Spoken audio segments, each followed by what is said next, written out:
구약성경 요나서 4장 1절에서 7절까지입니다. 교독하도록 하겠습니다. 제가 1절 읽겠습니다. 요나가 매우 싫어하고 성내며 기도하여 이르되 여호와여 내가 고국에 있을 때 이러하겠다 말씀하시지 아니하였나이까. 그러므로 내가 빨리 다시스로 도망하여 싸우니 주께서는 은혜로우시며 자비로우시며 노하기를 더디하시며 이내가 그 시사 뜻을 돌이켜 재앙을 내리지 아니하시는 하나님이신 줄을 내가 알았음이니이다. 여호와여 원하건대 이제 내 생명을 거두어 가소서. 사는 것보다 죽는 것이 내게 나음이니이다 하니 여호와께서 이르시되 성내는 것이 옳으냐 하시니라. 요나가 성읍에서 나가서 그 성읍 동쪽에 앉아 거기서 자기를 위하여 초막을 짓고 그 성읍에 무슨 일이 일어나는가를 보려고 그 그늘 아래에 앉았더라. 하나님 여호와께서 박넝쿨을 예비하사 요나를 가리게 하셨으니 이는 그의 머리를 위하여 그늘이 지게 하며 그의 괴로움을 면하게 하려 하심이었더라. 요나가 박넝쿨로 말미암아 크게 기뻐하였더라. 함께 읽습니다. 하나님이 벌레를 예비하사 이튿날 새벽에 그 박넝쿨을 갉아먹게 하심에 시드니라. 아멘. 평안하셨습니까? 네, 우리 좌우로 앞뒤로 한번 인사하겠습니다. 사랑하고 축복합니다.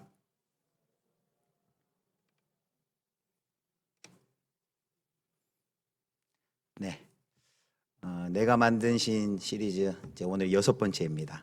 평생 소원, 사랑, 또 돈, 성공, 성취에 이어서 오늘은 문화와 종교입니다.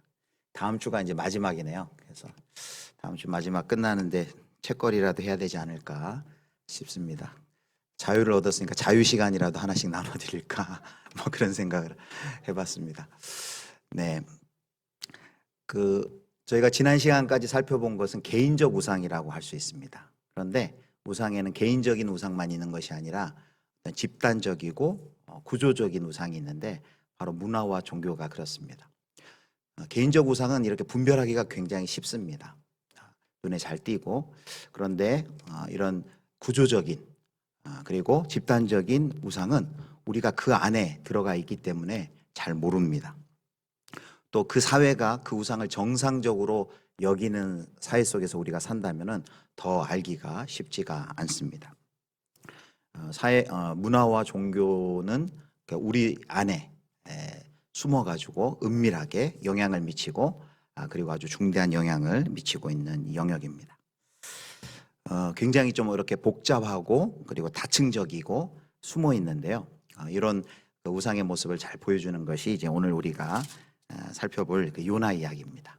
우리 교회학교 학생들도 다 아는 요나 이야기를 통해서 이 요나라는 선지자에게 자신도 모르는 사이에 어떻게 이런 종교적이고 또 문화적인 우상 가운데 우상 숭배를 하게 되는지 한번 살펴보도록 하겠습니다.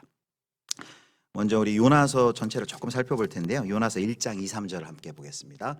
요나서 1장 2, 3절. 너는 일어나 저 큰 성읍 니느웨로 가서 그것을 향하여 외치라. 그 악독이 내 앞에 상달되었음이니라 하시니라. 우리 3절 같이 읽겠습니다. 시작. 그러나 요나가 여호와의 얼굴을 피하려고 일어나 다시스로 도망하려 하여 욥바로 내려갔더니 마침 다시스로 가는 배를 만난지라. 여호와의 얼굴을 피하여 그들과 함께 다시스로 가려고 뱃삭을 주고 배에 올랐더라. 네, 뭐 너무 잘하는 이야기죠. 하나님께서 요나에게 니느웨로 이제 그들을 살리기 위해서 그들에게 가라라고 했는데 요나가 싫어서 정반대. 니느웨는 동쪽인데 정반대 서쪽으로 가기 위해서 욥바로 내려가서 다시스로 가려는 장면입니다. 요나가 왜 도망갔을까? 이 질문이 이제 중요한 질문입니다. 우리는 물론 이제 거기에 대한 대답들을 가지고 있는데요. 이제 내가 만든 신을 이제 팀켈러 목사님은 이제 3가지로 분석을 합니다. 첫 번째 개인적인 우상에 기가 빠져 있었고, 두 번째가 문화적인 우상 숭배를 하고 있었고, 세 번째가 이제 종교적인 우상 숭배를 하고 있었다라고 말합니다. 첫 번째 얘기하는 게 이제 개인적인 우상에 빠져 있었다라고 말합니다. 요나가 무슨 개인적인 우상에 빠졌는가? 요나가 사역의 실패에 대한 두려움이 있었다라는 이야기를 합니다. 무슨 말인가 하면 열왕기하 14장 25절을 보겠습니다. 열왕기하 14장 25절 제가 읽겠습니다. 이스라엘의 하나님 여호와께서 그의 종 가드 헤벨 아미떼의 아들 선지자 요나를 통하여 하신 말씀과 같이 여로보암이 이스라엘 영토를 회복하되 하맛 어귀에서부터 아라바 바다까지 하였으니, 요나는 그 당시 그냥 이름도 못 들어본 듣보잡이 아니라 그 당시 여로보암 왕에게 하나님의 말씀을 대언하고 또 그 말씀을 듣고 그 말씀이 이루어지는 명망 있는 선지자였습니다. 아마 백성들도 그를 알고 백성들한테 굉장히 신망을 받는 그런 선지자였었죠. 백성들에게 인정을 받는 선지자였습니다. 그런데 사역의 열매도 있었고요. 성공적인 사역을 하고 있었다고 볼 수 있습니다. 그런데 갑자기 하나님께서 요나에게 주셨던 그 말씀은 무엇입니까? 세상에서 가장 강력한 나라 그리고 가장 공포스러운 나라인 니느웨로 가서 거기 가가지고 하나님의 뜻을 전하라는 것입니다. 그런데 거기 가서 가만히 생각하면 그것을 했을 때 두 가지 결과를 예상할 수 있습니다. 첫 번째는 조롱거리가 되거나 그리고 더 심하면 죽임을 당할 수도 있을 것이라는 겁니다. 그래서 그가 그동안 쌓아왔던 조롱이라도 받고 쫓아나면 그가 그동안 쌓아왔던 그 성공적인 선지자로서의 사역에 흠이 생길 수도 있고 또 죽임이라도 당하면 어떻게 합니까? 그래서 그 유진 피터슨 목사님, 목회자들의 목회자라는 유진 피터슨 목사님도 이 부분에 대해서 이렇게 얘기했습니다. 요나가 그릇된 우상 숭배에 빠져 있다라고 말하면서 이런 해석을 합니다. 많은 남성과 여성들이 하나님의 부르심을 받아 사역에 뛰어들거나 소명을 감당할 준비를 한다. 목회자들은 하나님의 부르심에 응답하면서도 자신의 목적지를 택하게 해달라고 조심스레 요청한다. 그러나 목회자가 되려고는 하지만 하나님의 뜻을 위해 니느웨로 가는 것은 꺼린다. 다시스로 가려고 애쓴다. 그리고 다시스에 가면 하나님과 상관없이 직업적인 성공을 거둘 수 있다고 생각한다. 그래서 유진 피터슨 목사님은 이 요나가 빠진 우상의 이름을 소명이라는 우상에 빠졌다라고 말합니다. 소명의 우상에 빠져 있다. 그러면서 더 아픈 지적을 합니다. 이건 목회자들에게 더 아픈 지적인데요. 목회자들은 말로는 목회가 거룩한 소명이라고 하지만 실제로 사역하는 모습을 보면 성공이나 출세를 더 간절히 추구한다. 목회자들의 실제 사역은 신학의 진리나 영성의 지혜가 아닌 시장 원리와 시장의 압력에 밀려 구체화되고 있는 것이 현실이다. 뼈아픈 지적을 합니다. 사역자로서 자신의 어떤 정체성이나 자존감이 어떤 사역의 성공이나 열매나 성과에 사로잡혀 있을 때 바로 이런 소명의 우상에 빠지고 하나님의 어떤 뜻, 하나님의 명령보다는 자신이 생각할 때 성공이라는 그곳을 향해 발걸음을 내딘다는 것이죠. 물론 이런 지적이 우리 목회자들이 먼저 들어야겠지만 우리 성도님들도 우리가 하나님 앞에 똑같다고 생각합니다. 직분자로 또 교사로 리더로 목자로 우리가 사역자로서 하나님의 일을 해나갈 때 우리는 그 사역의 그 섬김의 성공을 과연 무엇이라고 생각하는지 우리가 한번 곰곰이 뒤돌아봐야 됩니다. 2주 전에 우리가 성공이라는 주제로 할 때 그리스도인들에게 성공은 무엇이라고 그랬습니까? 기억나십니까? 충성이다. 하나님이 충성으로 우리를 불렀지 성공으로 부르지 않았다라고 말했습니다. 그 마틴 루터 킹 주니어 목사님은 그래서 이런 얘기를 합니다. 믿음이란 계단 전체가 보이지 않을지라도 첫걸음을 내딛는 것이다. 내가 생각할 때 이것은 세상이 말하는 박수와 성공을 받지 못할지라도 하나님께서 명령하시면은 첫 발걸음을 내딛는 것이 믿음이고 그것이 충성이요 성공이란 얘기죠. 그래서 요나는 첫 번째 소명의 우상에 빠져 있었고 하나님의 명령보다는 자신이 생각하는 사역의 성공의 길을 쫓아서 다시스로 피했다라는 것이 이제 첫 번째 도피의 이유입니다.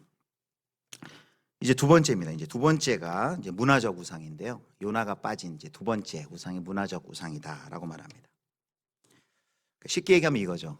하나님께서는 요나에게 분명히 니느웨로 가라라고 명령했는데 요나는 이스라엘의 국익, 요나가 애국자거든요. 이스라엘의 국익을 하나님의 명령보다 더 소중하게 여겼다는 것이죠. 니느웨 사람들의 어떤 영적인 유익보다 이스라엘 자신의 나라, 자신의 국가의 이익을, 이스라엘의 국익을 앞세웠다라는 겁니다. 그 당시 아수르는 이스라엘의 철천지 원수의 나라였습니다. 얼마나 잔혹한지 그 기록을 보면 너무너무 흉악해요. 전쟁을 하고 다 이제 포로를 잡은 사람들 죽여서 그 뼈를 발굴을 해가지고 뼈로 뭐 울타리를 만들었다, 이런 기록도 있습니다. 폭압적인 제국이었습니다.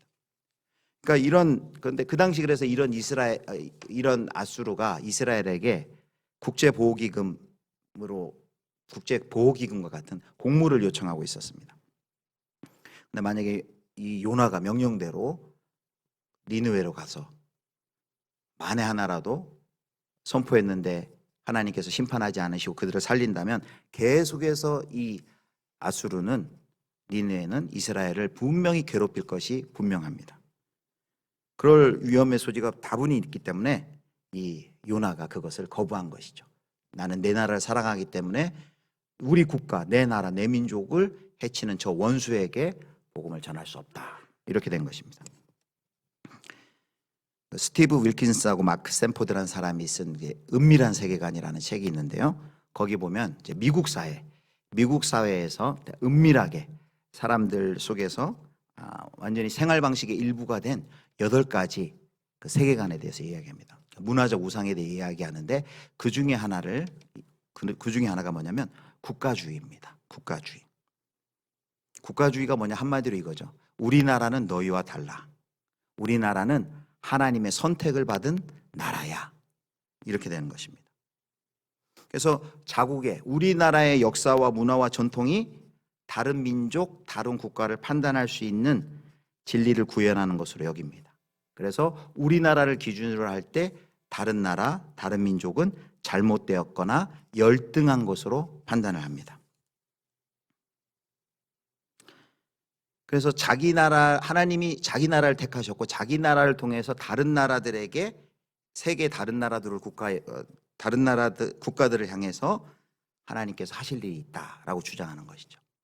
그래서 그 은밀한 세계관이 미국 저자가 지은 것인데 미국에 대해서 그렇게 얘기합니다. 미국이 잘하는 말이 뭐냐면 God bless America거든요. 우리나라는 택함 받은 나라이다, 특별한 나라이다, 이런 자부심이 엄청난데 그것이 우상이 돼서 그런 생각을 가지실 때 다른 나라를 무시하고 다른 나라를 짓밟을 수 있다는 것이죠. 그래서 역사 가운데 이 국가주의의 가장 그 전형적인 모습을 보여주는 게 바로 독일의 나치당입니다. 나치는 독일 민족이 최고의 인류이고 역사에서 아리안족의 그 우수성, 그리고 지적인 성취, 도덕적 자질에 비춰볼 때 다른 민족을 우리나라가 지배해야 된다라고 주장했습니다. 그리고 교회가 이에 동조합니다.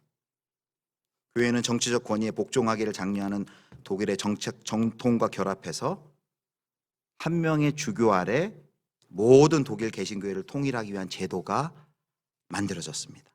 그리고 그 주교는 지도자인 히틀러 아래 복종해야 했습니다.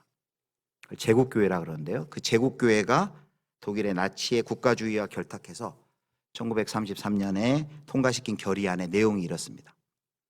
하나님은 나를 독일인으로 창조하셨다. 독일주의는 하나님의 선물이다. 하나님은 내가 조국을 위해 싸우기를 원하신다. 독일 그리스도인의 신앙운동의 목표는 복음적인 독일 제국이다. 이것이 국가주의입니다. 근데 이 국가를 민족으로 바꾸면, 민족을 또 자신이 속한 민족을 그렇게 생각한다면 이것이 또 민족주의가 되겠죠. 그리고 국가주의나 민족주의는 필연코 다른 나라, 다른 국가, 다른 민족을 차별하고 혐오하고 배제하게 됩니다. 여러분, 우리나라도 잘 하는 말이 뭐냐면 단일민족이라 그럽니다. 우리나라도 굉장히 그 반만년 역사 단일민족이라 그러는데 근데 최근에 통계에 의하면은 우리나라 인구가 이제 5,170만 명쯤 되는데 이미 우리나라의 다민족 국가가 됐다고 얘기합니다. 작년 연말 기준으로 230만 명이 외국인이에요. 들어와 있어요. 불법 체류자까지 포함하면 우리 전 인구의 약 5% 정도가 이제 외국인들이에요. 외국에서 온 분들입니다. 근데 이게 경제협력개발기구 OECD 기준으로 5%가 넘으면은 다문화 다인종 국가라고 그렇게 간주합니다. 그러니까 우리나라도 이미 5%가 넘었고 다민족 다문화 국가이죠. 근데 실제로 그렇다면 우리나라가 다민족 다문화 국가인데 여전히 다문화에 대한 우리의 태도나 마음은 어떻습니까? 아직도 많이 닫혀 있는 것이 사실입니다. 통계청 조사에 따르면 2017년에 한 해 2만 5천 쌍이 국제 결혼을 하고 그리고 그 가정에서 태어나는 신생아 수가 전체의 약 6% 정도 된다고 합니다. 초등학교 학생들이 한 작년 기준 한 269만 명인데 다문화 가정이 한 10만 7천여 명쯤 된다고 합니다. 이미 우리 생활 속의 사회 곳곳에 다문화가 들어와 있고 다문화 가정이 있고 많은 외국인들이 있죠. 네, 우리는 그들을 어떻게 대하고 있는지. 최근에 미국이나 저 유럽 쪽에서 그 아시안 혐오에 대한 뉴스 많이 보지 않습니까? 갑자기 길에서 테러를 당한다든지 아시안들 돌아가라고 한다든지 특별히 코로나 사태 이후에 더 아시안들에 대한 인종차별이 심하고 있는데 그런 뉴스를 볼 때마다 우리는 너무나도 안타깝고 아니 어떻게 특별히 저 유럽에 또 미국에 특별히 개신교가 기독교 국가라고 할 만큼 많은 그 나라들이 그럴 수 있나라고 하는데 우리도 그런 뉴스를 보면서 굉장히 분개하는데 그럼 우리는 어떤지 우리는 동남아시아에서 온 외국인 노동자 근로자들에 대해서 어떤 태도로 그를 바라보고 있는지 또 이주 노동자 결혼 이민자라 그러죠.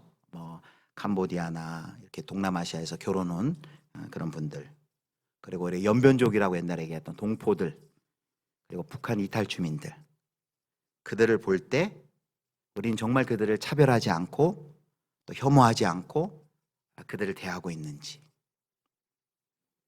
요나가 지금 하고 있는 일이 사실 그거거든요. 자신의 나라, 자신의 민족이 최고이기 때문에 우리나라의 국익을 위해서라면 우리 민족을 위해서라면 그들을 무시하는 것입니다. 이 문화적 우상은 사실은 곰곰이 생각해 봐야 됩니다. 왜냐하면 아까 처음에도 서두에도 말씀드렸지만 우리 사회 속에 곳곳에 조용히 들어와 있기 때문에 그것이 우상인지도 모르고 우리 그리스도인들도 거기에 많이 빠져 있고 분별을 잘 하지 못하고 있습니다. 최근에 우리 많은 우리 교계에서도 그렇고 많이 걱정하는 부분이 무엇입니까? 어떤 특정 정치적인 이념을 절대적인 선으로 여기고 동의하지 않으면 그 반대편에 있는 사람들을 절대적인 악으로 여겨서 폭력적이 됩니다. 그것은 복음은 이념을 초월하는데 복음이 이념의 종속이 된 그야말로 정치적인 이데올로기가 우상이 되는 그런 복음을 훼손하는 안타까운 일이죠. 바로 이런 일들이 문화적 우상 가운데 포함이 됩니다. 이제 세 번째는 이제 종교적인 우상입니다. 종교적인 우상. 근데 종교적 우상이 이 신을 섬기는 게 종교인데 종교적 우상이라는 이게 무슨 뜻인가 생각하실 수 있을 것 같습니다. 이제 요나가 이제 물고기 뱃속에서 나온 다음에 하나님께서 다시 니느웨로 갈 것을 명령하시죠. 그래서 요나가 순종을 하긴 합니다.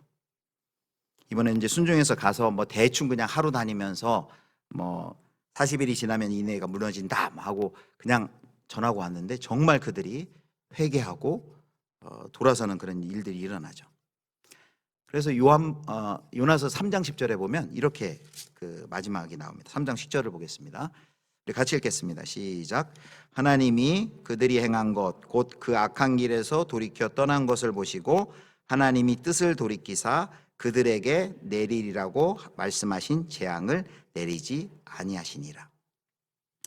요나서가 깔끔하게 여기 3장에서 끝났으면 얼마나 좋았겠습니까? 그래서 3장 마지막 10절 다음에 11절에 이에 요나가 기뻐하면서 자기 나라로 돌아가니라.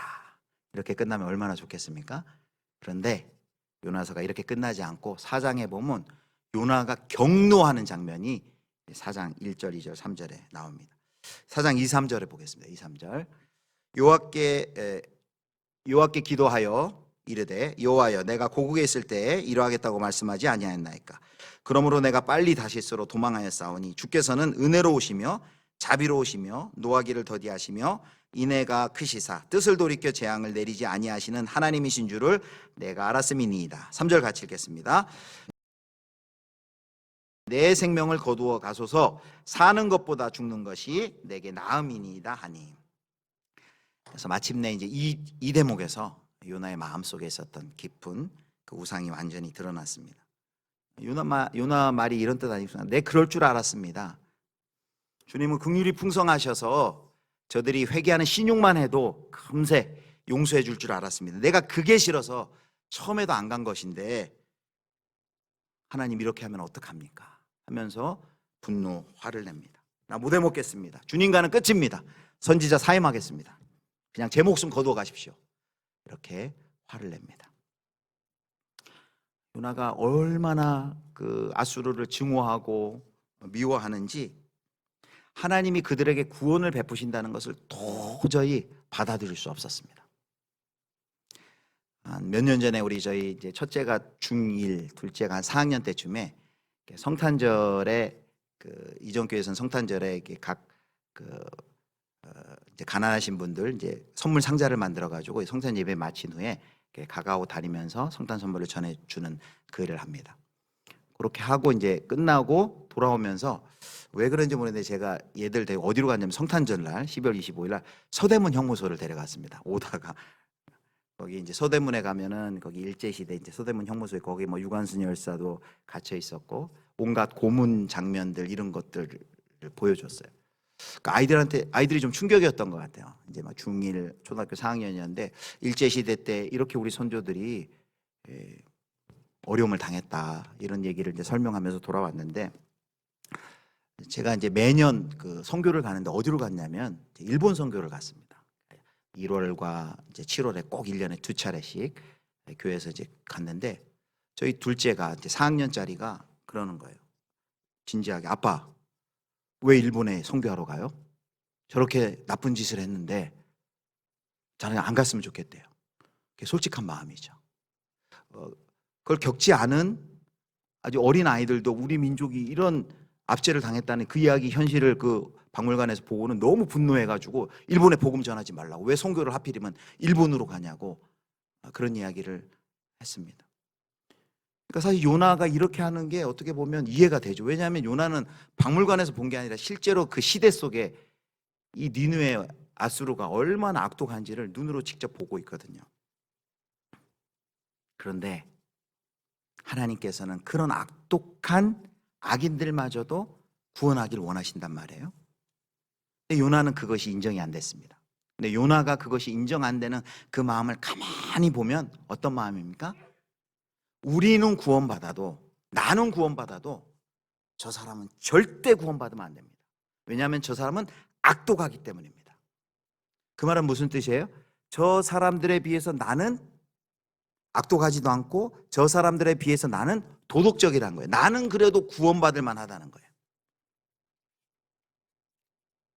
도덕적인 기준이 이 요나에게는 들어온 것입니다. 구원을 은혜로 받았다는 것이 아니라 지금 어떻게 생각하고 있느냐면은 억울하긴 하겠지만 저 사람들은 구원받아서는 안 될 사람들이다 라고 도덕을 우상으로 삼는 것입니다. 그들은 구원받을 자격이 없습니다. 절대로 구원받아서는 안 됩니다. 그 자신의 그 도덕적인 기준이, 도덕적인 실천이 구원의 조건이 된 하나님 자리에 올라와 있는 것을 보게 됩니다. 사랑하는 성도 여러분, 우리가 이제 종교 우상에 대한 얘기가 하고 있는데 이런 것들이 우리도 신앙생활하면서 우리는 인식하지 못하지만 이렇게 우리 곁에 들어와 있는 것을 볼 수 있습니다. 어떤 일을 판단할 때 그 사람을 판단할 때 나는 하는데 저 사람은 저거 안 하고 있어. 특별히 어떤 교리에 대해서 교리를 정확하게 저 사람은 지키지 않고 있어 라고 해서 그 사람을 판단합니다. 그리고 특정 어떤 교리를 절대시하고 그것을 지키지 않으면 그 사람을 굉장히 비난하고 저 사람 구원 못 받았을지도 몰라 이렇게 하나님 자리에서 판단을 합니다. 그 교리와 연관되는 게 교파잖아요. 교파에 따라 교리가 좀 다를 수 있고 다양한데 예전에 이제 뭐 이런 적이 있었습니다. 그러니까 장로교에서는 순복음에 대해서 뭐라고 얘기했냐면 저 사람들은 말씀이 없어 하면서 그들을 이렇게 무시하고, 또 순복음에서는 장로교를 향해서 뭐라면 너무 뜨뜻미지근해, 성령이 없어, 열정적이지 않아, 이렇게 비판을 합니다. 이렇게 비판하면 안 된다는 거예요. 그리고 은사도 마찬가지입니다. 교리나 은사가 하나님 자리에 올라가 있을 수 있습니다. 어떤 특정 은사가 구원의 조건인 양. 그래서 예전에 80년대는 어떤 그런 어떤 말이 있었냐면 뭐 방언을 받아야만 뭐 구원을 받는다. 방언을 받지 못하면 구원받지 못한 것이다. 그건 어마어마한, 그거는 큰 잘못된 이야기죠. 성령의 은사를 가지고 그것이 어떤 구원의 기준인 양 이렇게 이야기하는 것. 바로 종교적인 우상에 나도 모르는 사이에 들어가 있는 것입니다. 나의 어떤 도덕적인 실천이 다른 사람들을 판단한다면 우리가 종교적인 우상 가운데 나도 모르는 사이에 빠져 있는 것이죠. 그래서 정리해 보도록 하겠습니다. 세 가지. 요나가 왜 니느웨로 가지 않고 다시스로 도망갔느냐 했을 때 세 가지. 개인적 차원의 우상, 소명이라는 우상 가운데 빠져 있고, 두 번째는 문화적인 우상, 자기 나라, 자기 민족을 하나님의 명령보다도 우선시했던, 그래서 국가주의나 민족주의 같은 우상. 세 번째로는 어떤 도덕이 기준이 돼서 자기가 영적 우월에 빠져 있는 그런 모습들입니다. 자, 이렇게 우상에 둘러싸여 있는 선지자의 모습을 한번 보도록 하겠습니다. 오늘 본문입니다.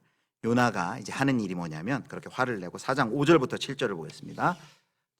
5절 보겠습니다. 요나가 성읍에서 나가서 그 성읍 동쪽에 앉아 거기서 자기를 위하여 초막을 짓고 그 성읍에 무슨 일이 일어나는가를 보려고 그 그늘 아래 앉았더라. 6절 읽겠습니다. 하나님 여호와께서 박농쿨을 예비하사 요나를 가리게 하셨으니 이는 그의 머리를 위하여 그늘이 지게 하며 그의 괴로움을 면하게 하려 하심이었더라. 요나가 박농쿨로 말미암아 크게 기뻐하였더니 7절 다시 또 같이 읽습니다. 하나님이 벌레를 예비하사 이튿날 새벽에 그 박농쿨을 갉아먹게 하심에 시드니라. 이 요나가 굉장히 그 뒤끝이 있어요. 그래, 어디 한번 보자, 니들 잘 사는지 보자 하고 이제 초막을 짓습니다. 성 동쪽에. 니느웨가 망하는 걸 내 눈으로 기필코 보고야 말겠다는 거죠. 그래서 하나님께서 그 요나에게 근데 굉장히 뜨거웠던 거죠. 그 그늘도 하나 없으니까 얼마나 머리가 뜨거웠겠습니까? 그래서 요나를 위해서 박농쿨을 주셔가지고 그 박농쿨이 그늘이 지니까 그 아래서 아주 시원하게 있었습니다. 근데 하나님께서 그 다음날 벌레를 보내서 그 박농쿨을 다 갉아먹어 버린 거죠. 그랬더니 요나가 폭발을 한 것입니다. 차라리 괴로워서 자기를 죽여달라고 하나님한테 떼를 쓰는 것이죠. 완전히 반항이 거의 사춘기 이 아이들을 뛰어넘습니다. 타인에게 베푸는 은혜는 못마땅해 죽겠고 자신에게 베풀어지는 작은 은혜가 사라지자 이렇게 분노하면서 성을 내는 것입니다. 너무 화가 나서 길길이 뛰니까 하나님이 당황하셨어요. 지금 두 번씩이나 사장에 보면 야 요나야 너 그렇게 화내는 게 맞아? 성내는 것이 맞니? 하고 하나님 말씀하십니다. 9절에 보세요. 하나님이 요나에게 이르시되 내가 이 박농쿨로 말미암아 성내는 것이 어찌 옳으냐 하시니 너 그렇게 화내는 게 맞아? 라고 물으니까 또 요나가 뭐라 그래요? 여기 요나가 완전히 뭐라고 하냐면 그가 대답하되 내가 성내어 죽기까지 할지라도 옳으니다 라고 말합니다. 내가 화내다 죽어도 좋습니다. 이렇게 얘기하는 것이죠. 너무너무 내가 화나 있습니다. 자, 여러분 그 하나님께서 요나에게 이렇게 얘기하죠. 너 성내는 게 맞아? 라고 말합니다. 그 무슨 뜻입니까? 너 이 상황에서 너 그렇게 분노하는 거 옳지 않아. 하나님께서 분노하는 거에 대해서 뭐라고 하지 않습니다. 하나님도 노를 바라시죠. 그런데 요나의 노는 정당하지 못하다는 거예요. 균형을 잃었다는 것입니다. 그래서 우상숭배에 빠지면 이런 일들이 납니다. 우리의 감정, 사고까지도 우상숭배가 뒤틀어 놓습니다. 바른 판단을 하지 못하게 하고 바른 감정으로 서 있지 못하게 합니다. 요나는 우상숭배 때문에 눈이 멀어 있고 판단도 하지 못하고 그의 감정도 제 정상이 아닙니다. 그러다 보니까 지금 요나가 뭐예요? 하나님이 사랑과 긍휼의 하나님이란 그것 때문에 경노하고 있는 거예요. 아니 어떻게 하나님이 사랑과 긍휼의 하나님입니까? 하고 분노하는 것입니다. 우상이 우리 마음을 장악하면 이런 일들이 일어납니다. 판단이 흐려져서 행복과 성공, 성공과 실패, 행복과 슬픔의 정의가 몽땅 뒤죽박죽 변질이 됩니다. 우상의 기준대로 다시금 재정의가 돼요. 요나에게는 그 나라가 중요했고 요나에게는 자기네 영적인 기준이 중요했기 때문에 그것이 선이 되는 순간 거기에 방해되는 것은 모두 다 악이 되어버리고 말았습니다. 하나님께서 이스라엘의 적을 구원시키려는 것은 사랑과 긍휼이 많으신 하나님인데 그것도 하나님 그거 악입니다 라고 하나님을 향해 그게 악이라고 얘기하고 있는 거예요. 누가 기준이에요? 자기가 기준이 되어버렸습니다.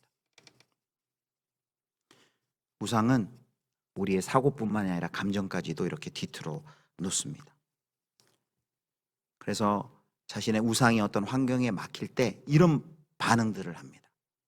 분노와 절망으로 몸부림칩니다. 그리고 미래를 생각할 때 내가 생각하는 그 우상이 위협을 받으면 우리는 두려움과 분노 가운데 빠지게 되는 것이죠. 그리고 우상은 거짓된 신념을 우리 가운데 일으킵니다. 이런 것이죠. 이걸 성취하지 못하면 내 삶은 의미가 없어질 거야. 저것을 잃거나 실패했으니 나는 이제 다시는 행복할 수 없어. 나는 용서받을 수 없을 거야. 수능 시험을 그르쳤으니까 내 인생은 이제 끝이야. 망했어. 투자에 실패했으니까 내 인생은 의미가 없어. 내가 뭐뭐가 될 수 없으니 내 인생은 이제 끝이야. 이렇게 말을 합니다. 사랑하는 성도 여러분, 그렇다면 어떻게 이 문화 속에 들어와 있고 그리고 종교적인 이런 우상으로부터 우리가 그것에 빠지지 않고 우리가 하나님을 섬길 수 있을까요? 여러분 눈치채신 분들이 있으시겠지만 우리가 맨 처음에 평생 소원부터 돈, 또 사랑, 권력, 성공 다 할 때 마지막 어떻게 우리가 우상을 이길 수 있을까라는 때 무슨 이야기를 꼭 합니까? 오늘도 그 이야기입니다. 요나서 4장 10절 11절을 보겠습니다. 요나서 4장 10절 11절 여호와께 이르시되 내가 수고도 아니하였고 재배도 아니하였고 하룻밤에 났다가 하룻밤에 말라버린 이 박농쿨을 아꼈거든. 11절 같이 읽습니다. 하물며 이 큰 성읍 니느웨에는 좌우를 분별하지 못하는 자가 12만여 명이요 가축도 많이 있나니 내가 어찌 아끼지 아니하겠느냐 하시니라. 이 4장 10절 11절은 이제 하나님께서 요나에게 해주시는 말씀이에요. 독특하게 요나서는 질문으로 끝나요. 그리고 질문으로 끝나고 대답이 없어요. 여기 하나님이 마지막 11절에 뭐라고 그랬냐면 이런 거죠. 너는 그렇게 니느웨 아수르가 구원받는 것에 그걸 못 참고 이렇게 길길이 뛰니 나는 너처럼 그렇게 하지 않겠다. 나는 그들을 구원하겠다라는 하나님의 마음을 표현한 것이요. 내가 어찌 아끼지 아니하겠느냐. 그런데요. 몇 세기 후에 어떤 분이 와서 자신이 참된 요나라고 말씀하시면서 이렇게 말씀하셨습니다. 마태복음 12장 39절에서 41절. 자신이 참된 요나라고 말합니다. 예수께서 대답하여 이르시되 악하고 음란한 세대가 표적을 구하나 선지자 요나의 표적밖에는 보일 표적이 없느니라. 요나가 밤낮 사흘 동안 큰 물고기 뱃속에 있었던 것 같이 인자도 밤낮 사흘 동안 땅속에 있으리라. 41절 같이 읽습니다. 심판 때에 니느웨 사람들이 일어나 이 세대의 사람들을 정죄하리니 이는 그들이 요나의 전도를 듣고 회개하였음이거니와 요나보다 더 큰 이가 여기 있으며.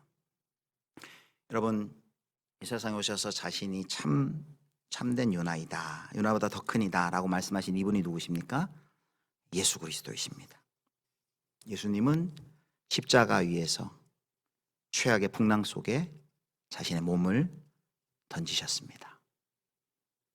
죄악 때문에 마땅히 우리가 죽어야 할 그 자리에 자신을 던지셔서 모든 공의와 형벌을 예수님께서 담당하셨습니다.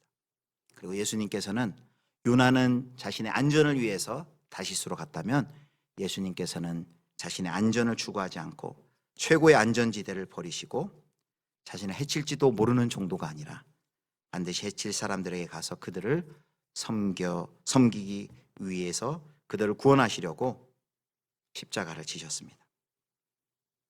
첫 요나는 죽었다고 여겨졌을 뿐이지만 예수님은 실제로 죽으셨다가 부활하셨습니다. 그래서 예수님께서는 그 사건을, 십자가 사건을 뭐라고 표현합니까? 요나의 표적이다 라고 말합니다.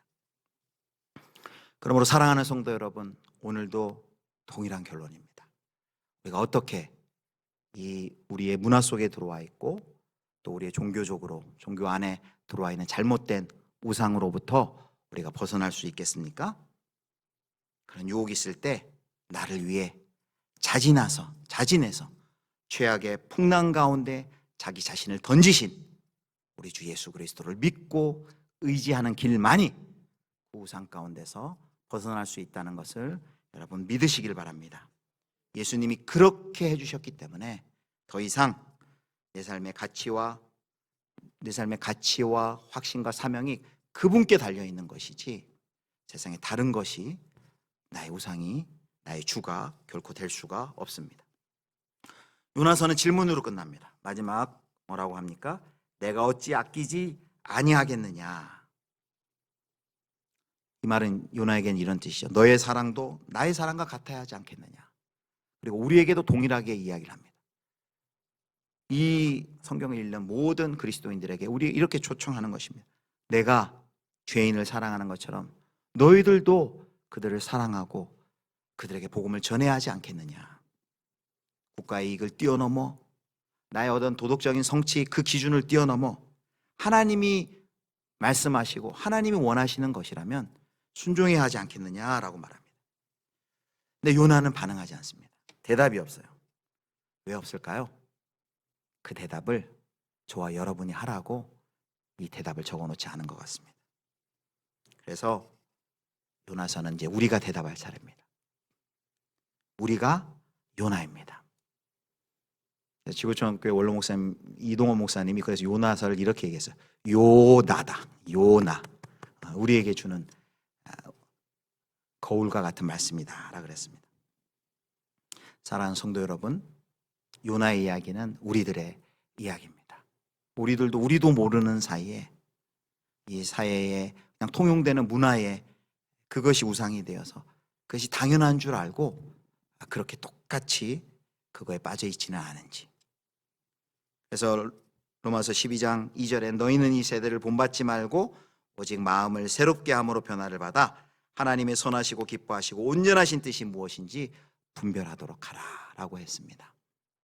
이제 오늘 6번째 시간도 실제적으로 주제는 끝납니다. 이제 다음 주에는 마지막으로 이제 총 결론인데 다시 한번 우리 주변에 우리를 유혹하고 넘어뜨려서 어떻게 하든지 하나님을 우리 주 예수 그리스도를 주인 삼지 못하게 하는 그런 많은 우상들을 잘 분별하시고 우리 주님을 온전히 주인 삼아 거짓 우상이 가짜 신들이 주는 그런 거짓 행복과 안정과 만족함이 아니라 정말 우리 하나님이 주시는 참된 안정과 평안과 기쁨 가운데 신앙생활 하실 수 있기를 주님의 이름으로 축원합니다.